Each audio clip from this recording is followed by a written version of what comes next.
Hola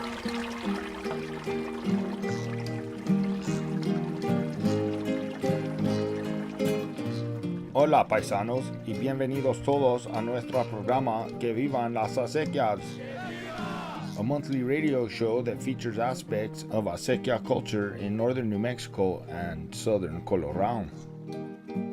Acequias are communally managed, gravity-fed, earthen-lined ditches that have provided the basis of our sustainability for centuries.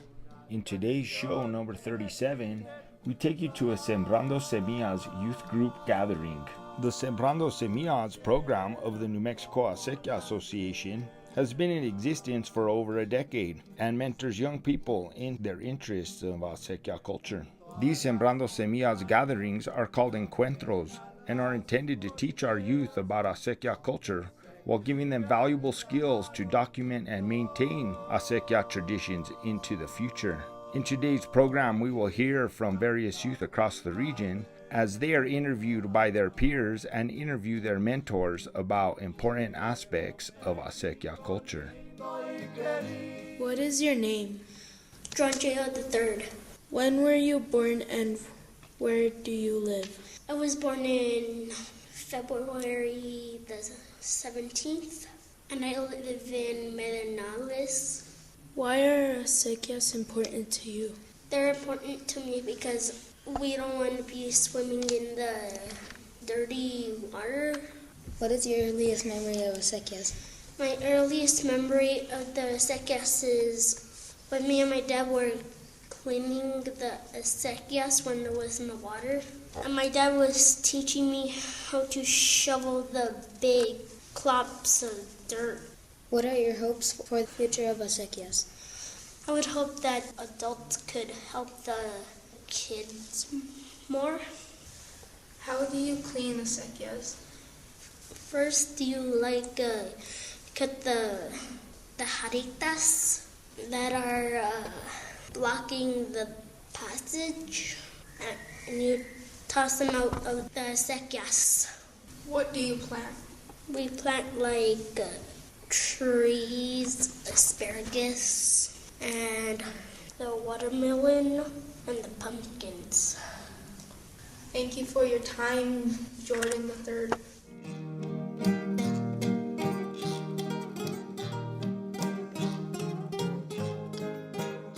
I'm Isaiah and I'm from Abigail. I like whenever I go in the mountains and clean the acequias with my grandpa, and when I get to swim in them. Sometimes whenever I water my orchard, fish are all over the orchard. Hey, earlier you said something about going to the legislature. What was that all about? We were marching on the road with shovels, going to the legislature. We were holding up signs, and the sign said not to pollute the acequias and to keep them clean.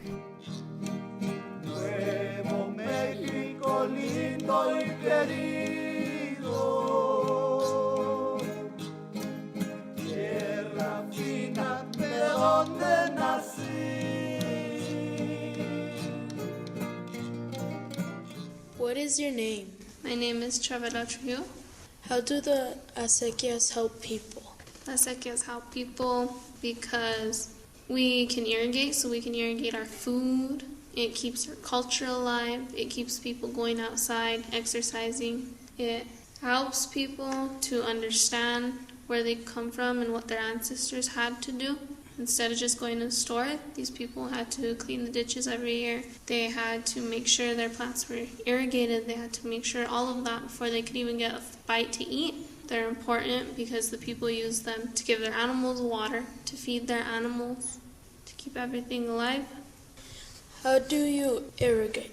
Well, we irrigate by bringing the water down from the mountain in the acequia, and then we open up our turnout and we flood irrigate. So we let the water go through our whole field and spread across the field by itself, and then we turn the water off, and that's how it floods the whole land, so everything gets irrigated. Why are acequias important to you? They're important to me because it's part of my culture and because it informs me about everything my ancestors had to do. What are you thinking to plant this year?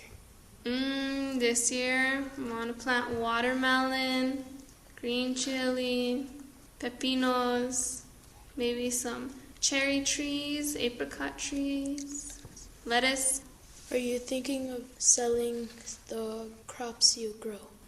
If there's too much, I could sell it, but we normally like to freeze it or make jelly, so we have food throughout the year, even in the winter. But it is good. When I was younger, we would go out and we would sell the cherries and the pepinos, and every summer we had money because we would sell it to all the neighbors, and all the neighbors would call their friends. What kind of changes have you seen with acequias in your life? Well, now nobody wants to be in charge of the acequias, so there's less people running them. All the people running them are older. They're now concrete. Acequias are concrete, so people don't have to go out and clean them, which is really smart, but now they have to fix all the concrete. There's also acequias that are completely put in pipeline. What are your hopes for the future of acequias? Well, I hope that the kids get involved in them more, because if we don't have anybody to keep up with the acequias and go out and clean the acequias, we're going to lose all our water. And we're going to lose everything that went with them, because the only reason we have acequias is because people take care of them now. So if the kids don't keep up with that, outsiders are going to come and they're going to take our water. Then we're going to have to pay them for it when it was ours. What is your earliest memory of the acequias?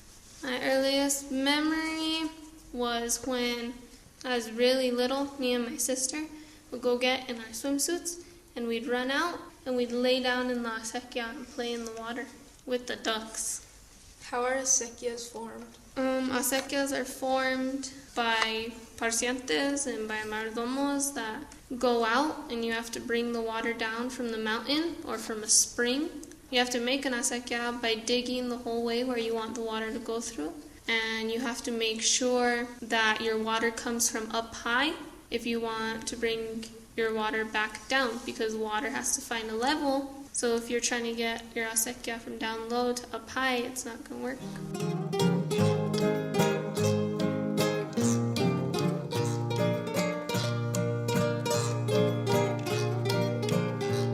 What is your name?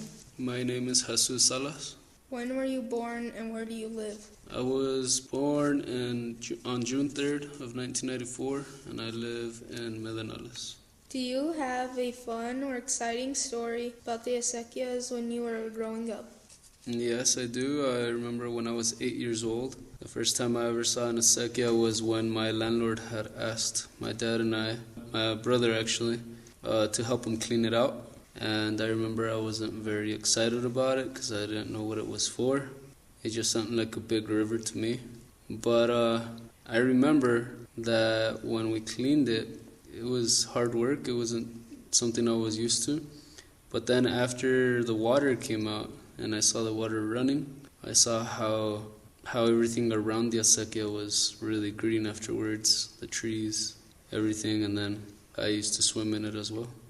They are important to me because right now my girlfriend and I are working on building adobes, and we're actually making a hole right next to an acequia. We're going to be using the water from that acequia to be able to make adobes and to be able to irrigate the land that we're going to be living in, to be able to grow crops for our own food and for us to be able to teach and learn at the same time about the more important things about an acequia, but more importantly to show the kids that acequias are very important. What are you thinking about planting this year? This year, lettuce, carrots, cabbage, cucumbers, everything that we need for a good chicken salad.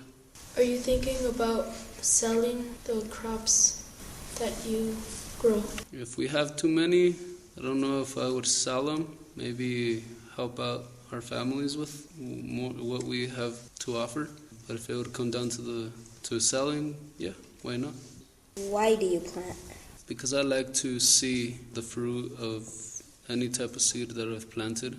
It's actually it's a pleasure to see that what you've been nourishing and watering is actually coming to life. It's a really nice feeling. Now, members of our ABQ Sembrando Semillas team turn the microphone towards their mentor so that they can learn valuable information about the history and practice of the Acequias in their region. My name is Isabel Trujillo, and I live in ABQ, New Mexico. Why are the acequias important to you?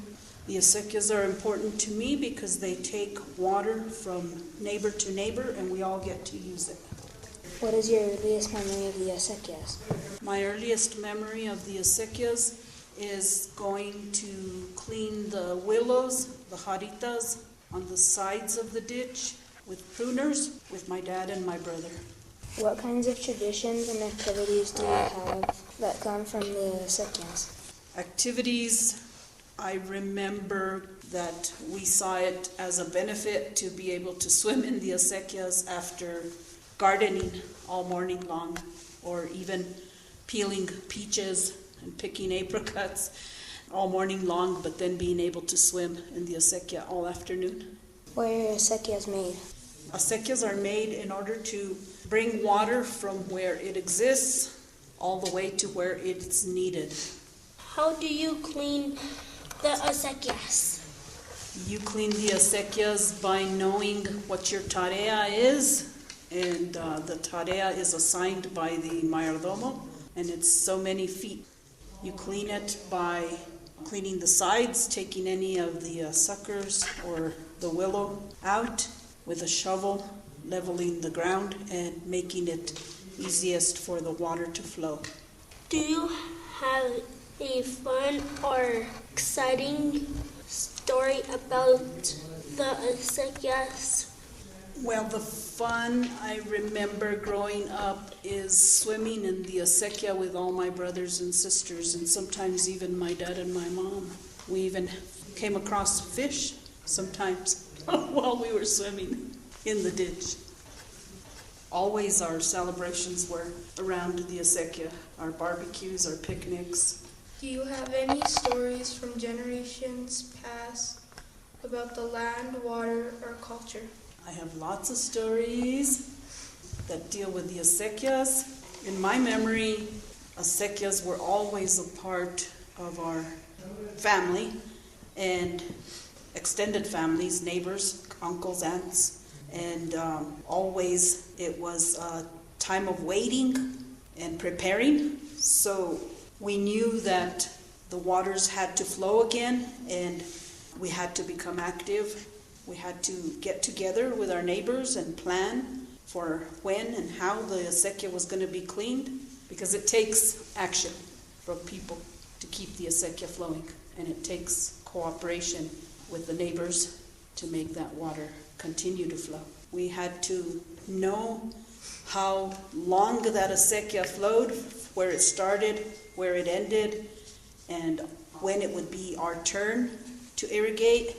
We needed to know how to irrigate, how to raise the waters in order to make them flow to the areas that were high.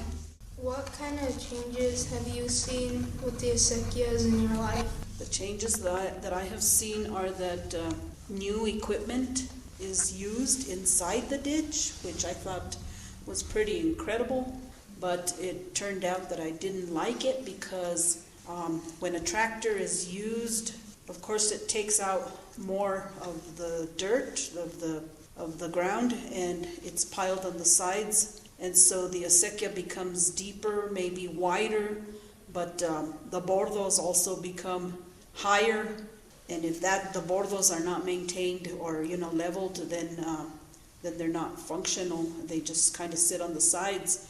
Another change is that acequias would even have to be cleaned for 2 weeks, where now they're only cleaned for half a day. And it's because people are short with their time. It used to be more of a community effort and celebration.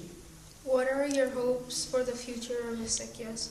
My hopes for the future of the acequias are that youth will go to the acequias because the elders aren't able so much anymore, and this year we could not find a mayordomo even though there's pay, but people have to go to work and other people don't feel that it's worth $500 a month because it's a lot of work. There's 7 desagües and they have to be cleaned, and so there was no mayordomo and nobody stepped up to the plate, and so it falls on a few, and I would like to see more mayordomo training for young boys and girls.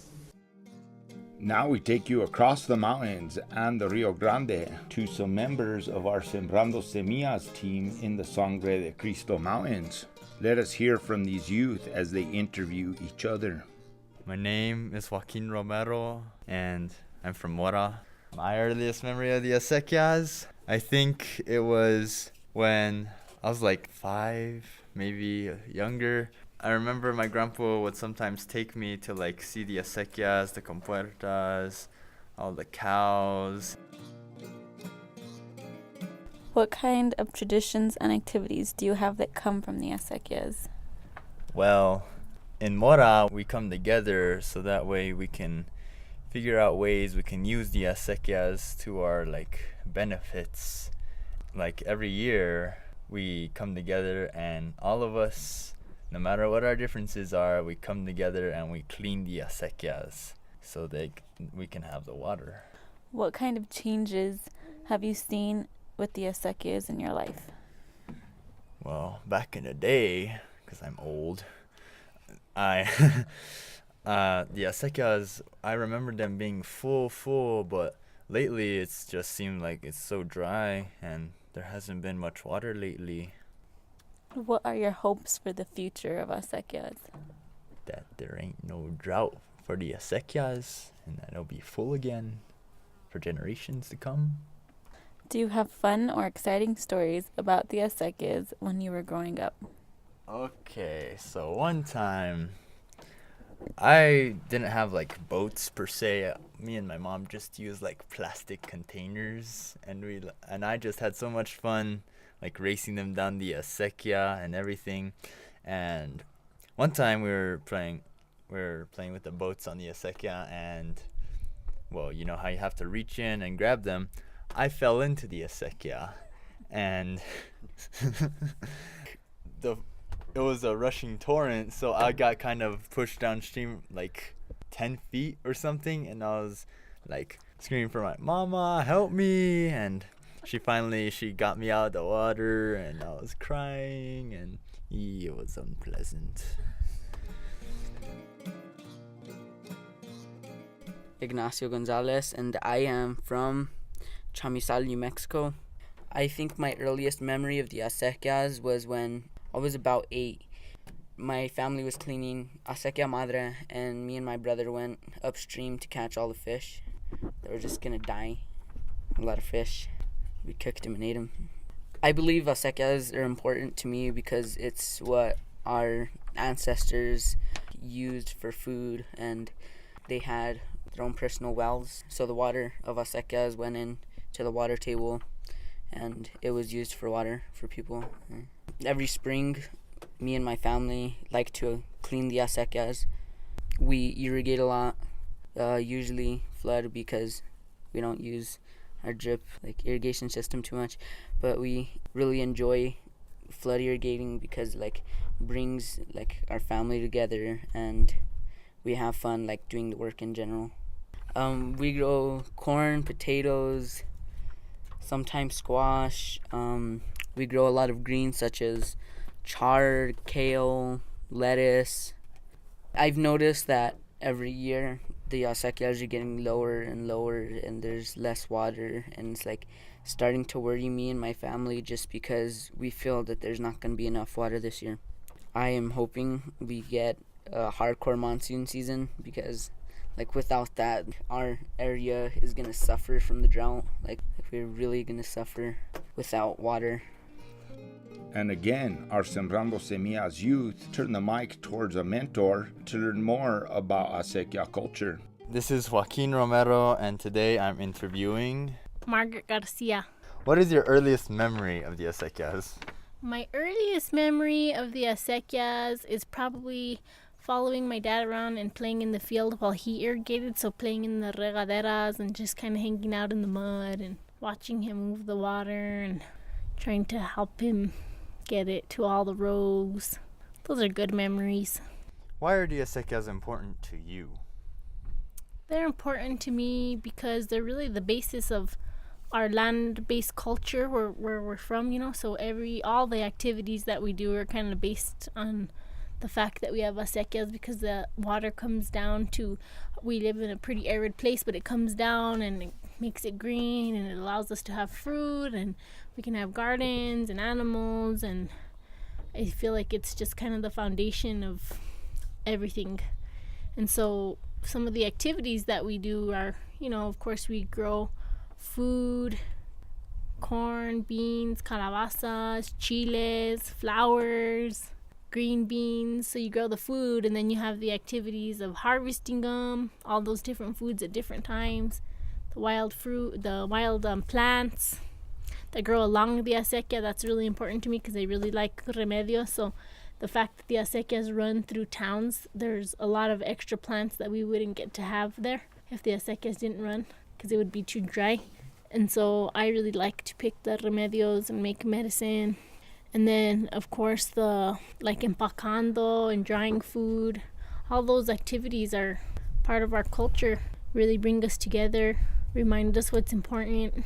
Making chicos, plastering the horno, to me it's all related to the acequias. We wouldn't have any of that stuff if we didn't have the water. So what kind of changes have you seen with the acequias in your life?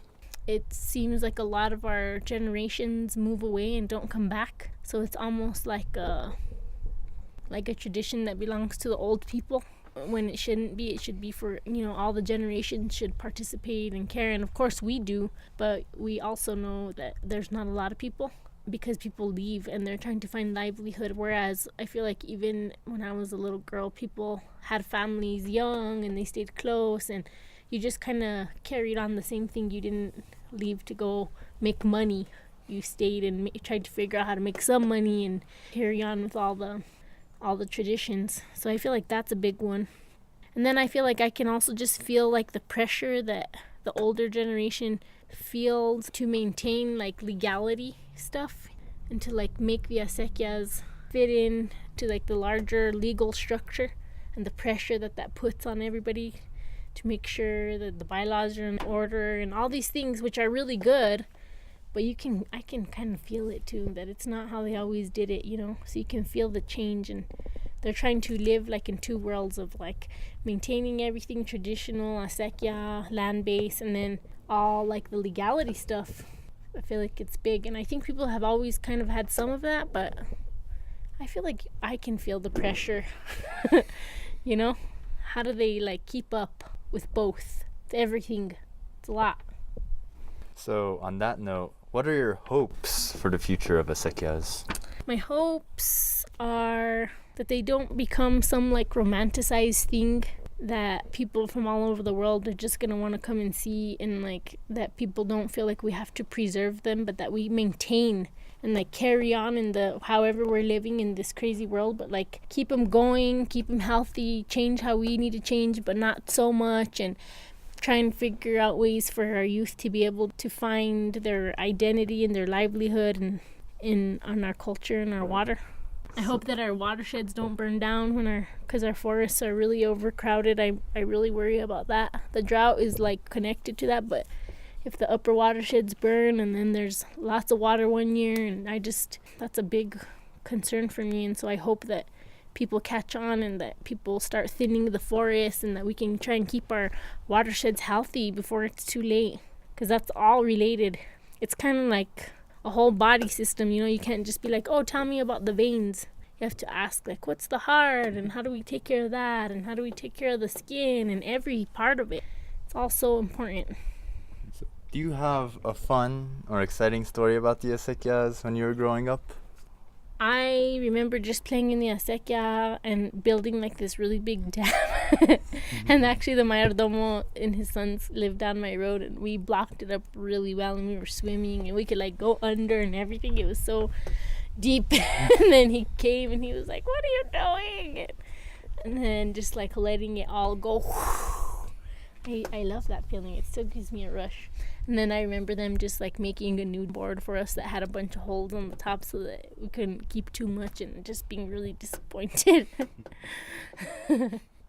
So, do you have any stories from generations past about the land, water, or culture? I just feel like a lot of the stories are always about how people really work together. And even though they had differences, it didn't stop people from like still being on the same team. And I kind of feel like now like we don't need each other, so we don't take care of each other as much. And so I feel like the stories from generations past that are really cherished by me are the ones of like people really sharing and working together and helping each other plaster and just like getting over themselves to like get things done, you know? And even though it's polarized, like there wasn't a lot of violence and just things like that. I just really love those stories of people working together. I do. It's much more divided than It is much was. more divided. Even on our Acequias, which is crazy because we're on the same team. We all care about the same thing, you know? So, is there anything else you would like to share? I feel like some of the challenges that we face are like this idea of, and I don't want to be judgmental because I don't think I understand all the way, but like piping the acequias or putting them in cement, and just like the idea of that there is all this drought and all these challenges, and so then people are just trying to figure out how to get more drops of water to a spot, right? But then what does that do to everything else if you think about it as a body? Like, what does it mean? How do we not become divided over how to do that? And what's the real value that we're after? Are we really after just all the drops of water, or the culture and the community that comes with it? And how do we keep it together so that it's not just a water delivery system, but that we can remember that it's like community? Muchísimas gracias por escuchar a nuestro programa Que Vivan las Acequias. Brought to you by the New Mexico Acequia Association, Cultural Energy, and Agriculture Implementation, Research, and Education. Please visit us on the web at www.lasacequias.org, www.culturalenergy.org, and www.growfarmers.org. Special thanks to Cipriano Vigil y los Folkloristas for our theme music. This show is made possible by grants from the Kellogg and Marguerite Casey Foundations. Thank you for listening to our show, and tune in next time to hear more about Acequia culture and the Sembrando Semillas Youth in Agriculture program. I am your host, Miguel Santisteban.